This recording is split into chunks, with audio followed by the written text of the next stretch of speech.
Question विचारतोय बघा, लक्षात घ्यायचं, स्टीलचा बीम बी बनवतात, स्टीलचा बीम सुद्धा बनवतात, पण तो हा बीम आय सेक्शनचा असतो. कुठला? आय सेक्शनचा. स्टीलचा बीम तुम्हाला आय सेक्शनचा बनवायचा असेल तर यासाठी आपल्याकडे जनरली दोन प्रकारचे सेक्शन असतात. एक असतो ISLB आणि एक असतो ISMB. जनरली आपण हे कशासाठी वापरतो? हे वापरतो बीमसाठी. कशासाठी? बीमसाठी. पण तुम्हाला स्टीलचा जर का समजा कॉलम बनवायचा असेल, स्टीलचा कॉलम बनवायचा, हे काय? हे बीम आहे. हे काय? बीम. तो बीम आय सेक्शनचा बनवतात, कॉलम सुद्धा कशाचा बनवतात? आय सेक्शनचा. पण हा कुठला वापरतात? हा वापरतात ISWB, ISHB. याचा काय घेतो आपण जनरली? कॉलम. काय घेतो? कॉलम. ही जनरल इन्फॉर्मेशन झाली आपली. आता मला काय म्हणते प्रश्न बघा, an ISLB 600 99.5 kilogram per metre has been use simply supported beam. बघा तुम्हाला कुठला सेक्शन म्हणलाय? IS, Indian standard light weight beam. Indian standard light weight beam 600 म्हणजे त्याची डेप्थ आहे, ओव्हरऑल डेप्थ किती आहे? 600. आणि तिचं हे किती आहे? 1 मीटरचं वजन आहे 99.5 किलोग्रॅम. किती? 99.5 किलोग्रॅम. तर 99.5 किलोग्रॅम पर मीटर, एका मीटरचं वजन 99.5 किलोग्रॅम आहे, म्हणजे 1 क्विंटल. 1 मीटरचं वजन 1 क्विंटल एवढे. आणि याला सिम्पली सपोर्टेड बीममध्ये वापरतोय आपण. 7.2 मीटरची लांबी आहे. म्हटलं आहे safe uniformly distributed load W काढा, जेणेकरून काय होईल? The beam carry flexural assuming compressive flanges restrain throughout the span against the lateral buckling. आणि EP 410चा स्टील वापरला आहे. पूर्ण वाक्याचा अर्थ सांगून देतो, व्यवस्थित लक्ष देऊ नये का. ISLB 600 99.5 किलोग्रॅम पर मीटरचा एक आय सेक्शन आहे, ज्याची लांबी 7.2 मीटर आहे. आणि याला आपण सिम्पली सपोर्टेड बीम म्हणून वापरतोय.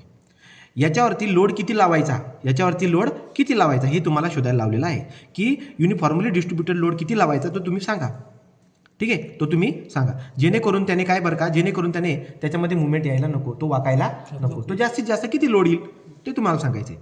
त्याच्या ज्या फ्लेंज आहेत ना, त्या फ्लेंजला काय केलं आपण? त्याला रिस्ट्रेन केले, म्हणजे पॅक करून ठेवले. कशामध्ये पॅक केले बरं का? ते पॅक केले स्लॅबमध्ये. म्हणजे मला काय म्हणायचं आहे, हा आय सेक्शन असतो की बाळांनो, आय सेक्शनच्या ह्या फ्लेंज आहेत ना, ह्या आपण स्लॅबमध्ये खोसून टाकल्यात ना. स्लॅब असतो का असा, याला बोलतात रिस्ट्रेन करणं. काय करणं? रिस्ट्रेन. असं तुम्हाला म्हटलेलं आहे. या रिस्ट्रेन केले तर तुम्हाला म्हटलंय की सांगा या आय सेक्शनवरती किती लोड ठेवावा, युनिफॉर्मली डिस्ट्रीब्युटेड लोड, जेणेकरून हा वाकायला नको, याच्यामध्ये फ्लेक्चर यायला नको. ठीक आहे. आणि स्पॅन अगेन्स्ट लॅटरल बकलिंग. ठीक आहे, तर तुम्हाला वाकू पण द्यायचं नाही त्याला. 410चा स्टील वापरायचा. कशाचा?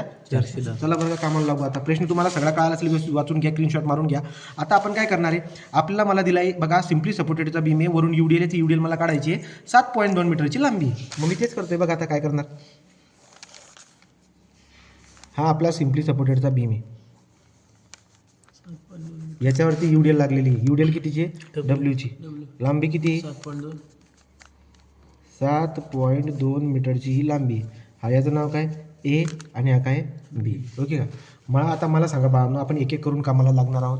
आपल्याला पहिले मुवमेंट काढावं लागेल, आपल्याला नंतर पॉपेट्या काढायचे आहेत, मग तुम्हाला प्रत्येक वेळेस हे चेंज करावं लागेल. ठीक आहे. तो हे काय बरं का, आता तुम्ही म्हणणार की एक्झाम्पल कशाचं आहे? हे एक्झाम्पल बीमचं आहे. कशाचं आहे?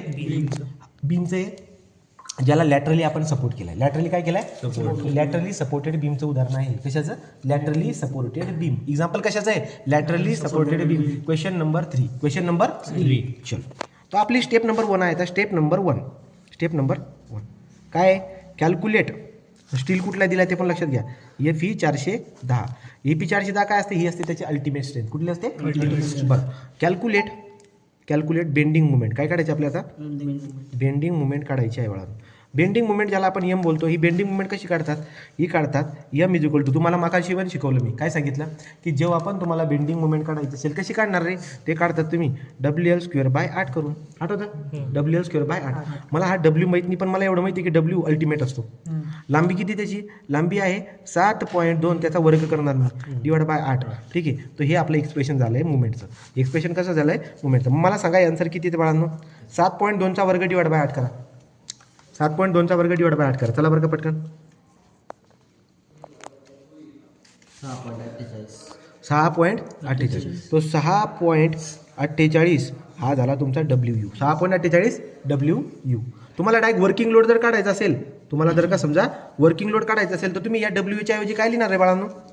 काय लिहिणार? 6.48. W काय असतो? 1.5 × W. बरोबर आहे की नाही? मला या दोघांचा गुणाकार करून सांगा मुवमेंट किती येईल सांगा.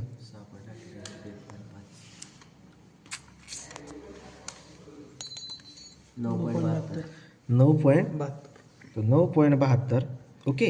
9.72 into W kilo newton into metre. ही काय झाली तुमची मुवमेंट. ही काय झाली मला सांगा तुम्हाला सेक्शन दिला आहे की नाही. कुठला सेक्शन दिला होता ISLB बघा दिला की ISLB 600 99.5. तो आपण आता काय करणार 2 नंबर आपला स्टेप आहे स्टेप नंबर 2 सेक्शनची प्रॉपर्टी. सेक्शनल प्रॉपर्टी काढून टाकू. काय आहे सेक्शनल कुठला आहे ISLB 600 99.5 किलोग्रॅम पर मीटर. यासाठी मला लागेल स्टील टेबल. काय लागेल मला स्टील टेबल. तो स्टील टेबलमध्ये जाऊया आणि सेक्शनच्या प्रॉपर्ट्या सगळ्या शोधूया. बघा बरं का चला. तो तुम्हाला जेव्हा आपण लॅटरली सपोर्टेड बीमचं एक्झाम्पल सॉल्व करायचं आहे IS कोडमध्ये अनेक CH असतो. काय असतो अनेक CH. तो अनेक CH मध्ये तुम्हाला तुमच्या इन्फॉर्मेशन भेटून जातात. ठीक आहे. तो अनेक CHला आपण गेलो. आपला सेक्शन कुठला होता रे ISLB 600. शोधा बरं का ISLB 600 कुठे आता 550 आहे. ISLB 600 कुठे रे आता 500. ISLB 600 कुठे आहे का रे बघा. तो आपण करत गेलो ISLB 600 मला पाहिजे 350 आलं 350 आला.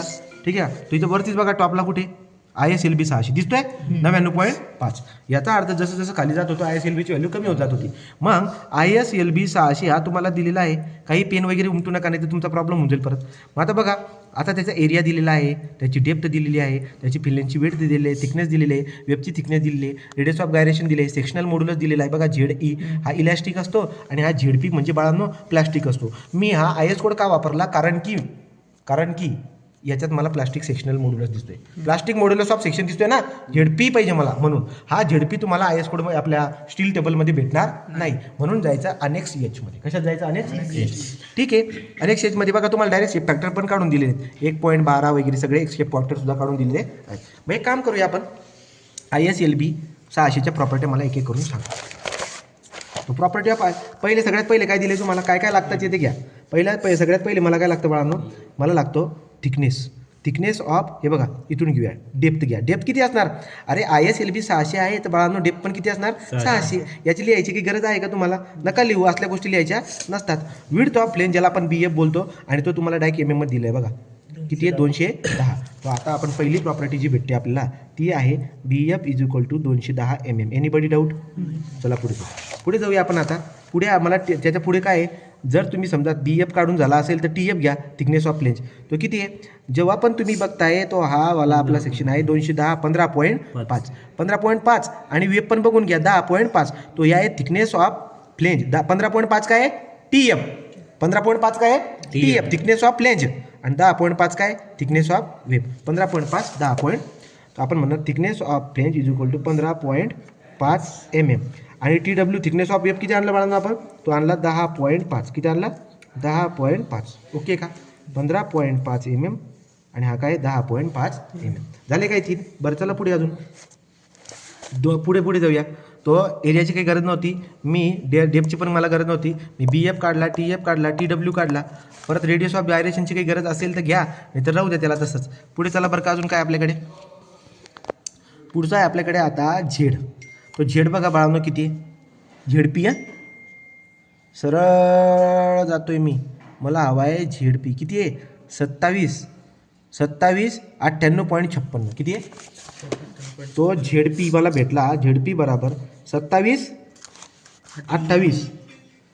28.56 सेंटीमीटरचा क्यूब आहे बाळांनो. हा सेंटीमीटरमध्ये आजपर्यंत आपण काही केलेलं नाही आहे. तो मग सेंटीमीटरचा क्यूबला कन्वर्ट करण्यासाठी 10³ ने मल्टिप्लाय करावं लागेल तुम्हाला. म्हणजे काय म्हणजे माहिती आहे का हे बघा ZP = 27 28.56 इंटू 10³ mmचा क्यूब होऊन जाईल. तो काय केलं मी सेंटीमीटरच्या क्यूबला mmच्या क्यूबमध्ये करण्यासाठी कितीने मल्टिप्लाय केलं मी 10³ हे लक्षात राहू द्या तुम्ही. ओके चला पुढे. तो इथपर्यंत आपण आता आलेलो आहोत. तो आपला हा काय झाला हा झाला आपला दिसता बट वाट हे कशा झालं ZP आला. तो ZP पण झाला. नंतर आपल्याला आता काय लागणार आहे H लागणार आता हाईट. आता मला लागणार आहे अजून मला एक डेप्थ लागते. ती कुठली डेप्थ लागते बघा या पेजवर तर मला कुठे दिसत नाही आहे तो आणि दुसऱ्या ठिकाणी पण राहणार नाही. याचा अर्थ असा आहे मला आता स्टील टेबल बी लागेल. काय लागेल स्टील टेबल. तर हा सेक्शन अजून नवीन शोधा इकडे. तर आपण हा सेक्शन पुन्हा नवीन शोधूया. ISLB किती पाहिजे आपल्याला ISLB 600 99.5. ओके आणि मला H1 लागतोय. काय लागतोय मला H1. पुढे बघा हा H दिसतोय का हा H1 पाहिजे मला H1 पलीकडचा ISLB. आता पलीकडे शोधणं म्हणजे खूप अवघड आहे बाळांनो. हां बघा इथं बघून इथे उलट आहे का ISLB किती हा 600 बघा 600 सांगा बरं H1 किती आहे हाच आहे का H1 हाच आहे हा ना बघा बोट काढ बघा तुझा हां किती 288.3 किती आहे नाही रे हे नाही 600 कुठे हा बघा 520 किती आहे 520 त्याला आपण बोलतो H1 आणि तो आलाय बाळांनो 520 तो ज्या गोष्टी लागतात त्या सगळ्या घेऊन टाकल्या H1 is equal to 520 mm तुम्हाला शोधून देखील दाखवलं मी ओके का तो H1 बी झाला आता आपल्याकडे स्टेप नंबर 3 आहे step number 3 classification of section काय आहे क्लासिफिकेशन ऑफ सेक्शनचं क्लासिफिकेशन कसं करणार बरं का त्यासाठी आपल्याकडे आहे BF/2TF BF/2TF हे BF किती बाळांनो बघा रे इथं चालू काढला आपण BF किती आहे 210 TF किती 15.5 सांगा रे BF 210 आहे 210/2TF TF किती आहे 15.5 किती येते सांगा 15.5 किती आलं 6.77 जे आहे हे कोणापेक्षा कमी हे कुठे सापडेल तुम्हाला जावं लागेल IS कोडमध्ये कुठे जावं लागेल जा बरं का IS कोडमध्ये तुम्हाला सेक्शनचं क्लासिफिकेशन करण्यासाठी टेबल नंबर 2 असेल बघा टेबल 2 IS कोड तो हा बघा हा टेबल नंबर 2 जो आहे याचा वापर आपण करणार आहोत ओके तो टेबल नंबर 2 I सेक्शन जर का आपला आहे हा तो I सेक्शन कशाचा आहे रोल सेक्शनचा I सेक्शन आहे हा पहिली ओळ आपण बघून घेऊया तो आता मी काय म्हणते हे बघा BF/2TF किती आला 6.77 आला जो की पहिली लाईन जी आपण सिलेक्ट करत आहोत बघा याच्यामध्ये 9.4 पेक्षा कमी आहे ना तुम्ही जे उत्तर काढलेलं आहे बाळांनो 6.77 तुम्ही कुठे शोधणार हे पहिल्या लाईनमध्ये शोधणार 10.5 तर पुढे गेला 15 पण पुढे गेला 9.4 आहे ना कमीत कमी याच्यापेक्षा बी तो कमी मग तुम्ही काय लिहिणार की बाबांनो हा 9.4 पेक्षा कमी आहे म्हणून हा सेक्शन काय आहे ही फ्लेंज घेतली ना Fचा अर्थ काय होतो फ्लेंज काय आहे फ्लेंज इज प्लास्टिक फ्लेंज काय आहे प्लास्टिक ओके बरं आपण झाला फ्लेंजचं आपण काम करून टाकलं आता मला काय करावं लागेल बाळांनो मला करायचं आहे वेब ही कशाबद्दल होतं दिस इज अबाउट फ्लेंज हे कशाबद्दल होतं फ्लेंजबद्दल आता मला वेबबद्दल बघायचं आहे वेबबद्दल काय बघावं लागेल तुम्हाला वेबसाठी आपल्याकडे एक्सप्रेशन असतं काय बरं का H1/TW किंवा D/TW बोलतो आपण H1/TW तुम्ही चालूच H1 काढला होता किती आहे 520 तो 520 हा H1 झाला TW थिकनेस ऑफ वेब किती आहे 10.5 सांगा बरं किती 520 / 10.5 किती 49.52 हे उत्तर आपलं आलं आहे आता आपल्याला काय करावं लागेल 49.52 जर काय येते बाळांनो तर तुम्हाला जावं लागेल आता वेबकडे 49.52 येते तो आपण त्यासाठी कुठे जाणार हे बघा वेब ऑफ I सेक्शन आपल्याला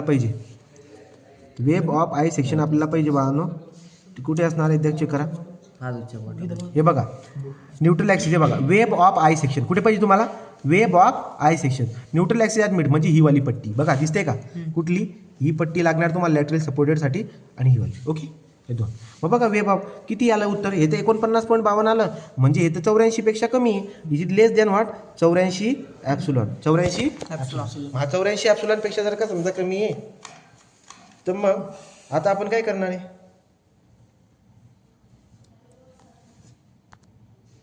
84 म्हणजे याचा अर्थ असा झाला बाळांनो कुठे आहोत आपण इथे तो म्हणजे सेक्शन पुन्हा प्लास्टिक आहे म्हणजेच वेब इज ऑल्सो प्लास्टिक आता वेब पण प्लास्टिक आली म्हणून आपण ओव्हरऑल काय बोलणार द सेक्शन इज प्लास्टिक तो प्लास्टिक सेक्शन आहे हे का काढावं लागतं कारण की मुवमेंट काढायचं ना मला झेड लागतो मग झेड प्लास्टिक घेऊ काही इलॅस्टिक घेऊ त्यासाठी मला सेक्शन क्लासिफिकेशन करून दाखवावं लागतं तर तुमची तिसरी स्टेप पण झालेली आहे ओके का बघा बरं एकदा चेक करा त्याला सगळ्यात पहिले तुम्हाला जेव्हा सिम्पली सपोर्टेड लॅटरली सपोर्टेड जो असतो त्याच्यामध्ये W काढण्याच्या स्टेपमध्ये तुम्ही काय करून टाकलं मुवमेंट काढलं कुठल्या टर्ममध्ये बघा मुवमेंट काढून टाकलं नंतर ISLBचे सगळ्या प्रॉपर्टी लिहा कुठल्या लिहितात BF TF TW ZP आणि नंतर H1 या 5 गोष्टी लागतात त्याच्यानंतर मी सेक्शनचं क्लासिफिकेशन केलं आता मग या शेवटच्या स्टेपवरती आहे बाळांनो तो सेक्शन काय झाला आपला सेक्शन प्लास्टिक आहे स्टेप नंबर आपली आहे आता 4 step number 4 bending strength calculate bending strength MD काढायचं मला काय काढायचं आहे MD मग आता MD कसं काढणार तुम्ही बघा MD साठी माझ्याकडे एक्सप्रेशन आहे ते आहे ZP × FY काय आहे ZP Z × FY आपला असतो ना फॉर्म्युला सेक्शनल मॉड्युलस एफ. पण तुम्हाला माहिती आहे की जिथं पण एफ येईल त्याच्या खाली गॅमा एम नॉट येऊन जाईल, येईल की नाही, याचं काम झालं. बीटा आहे. आता सेक्शनसाठी आपण पुन्हा एक फॅक्टर इथं लावत असतो. तो कुठला फॅक्टर असतो? Beta factor. कुठला? बीटा. ठीक आहे. तर बीटा इंटू झेडपी इंटू या पद्धतीने आपल्याकडे येईल. हा बीटाची व्हॅल्यू नेहमी एक राहते. प्लास्टिक सेक्शनसाठी किती असते ती? एक. मग मला सांगा M D is equal to, या बीटाला नसतं बी लिहिलं तरी चाललं असतं. झेडपी तुम्ही काढला ना सेक्शनचा, किती आला? 2728.56 इंटू 10⁻³ तर मी 2728.56 इंटू 10⁻³ एफ वाय किती असतो? 250. आणि किती? 1.1. सांगा बरं किती आली स्ट्रेंथ? सोपं आहे ना? स्ट्रेंथ किती आली सांगा? M D 620.12 into 10⁻⁶ newton into M M. पण बाळांनो याला जर तुम्हाला समजा नीट काढायचं असेल, या 10⁻⁶ ला तुम्हाला गाळायचं असेल तर 620.12 म्हणजे 10⁻⁶ ने मी डिवाइड करतोय. ते उत्तर कशा येऊन जाईल? किलो न्यूटन इंटू मीटरमध्ये. ही ताकद आहे. ही काय आहे? ताकद. तो ही स्ट्रेंथ आहे. आता तुम्ही मला सांगा ही स्ट्रेंथ आहे आणि ॲक्च्युअल मुवमेंट आहे, या दोघांना जर तुम्ही कम्पेअर केलं तर तुमचा डब्ल्यू निघून येईल. तुमचा डब्ल्यू निघून येईल. तर मग आपण आता काय करणार बघा, इथपर्यंत आलं का? सो नाव झालं का इथपर्यंत? मला आता काढायचं स्टेप नंबर. नाही समजलं काय? Step number last, calculate W. Step 5 calculate W. Calculate W.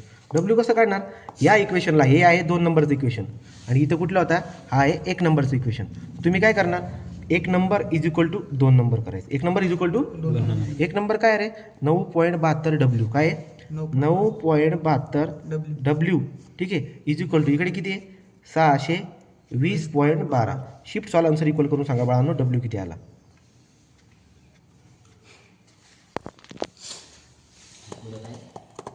सहाशे 620.12.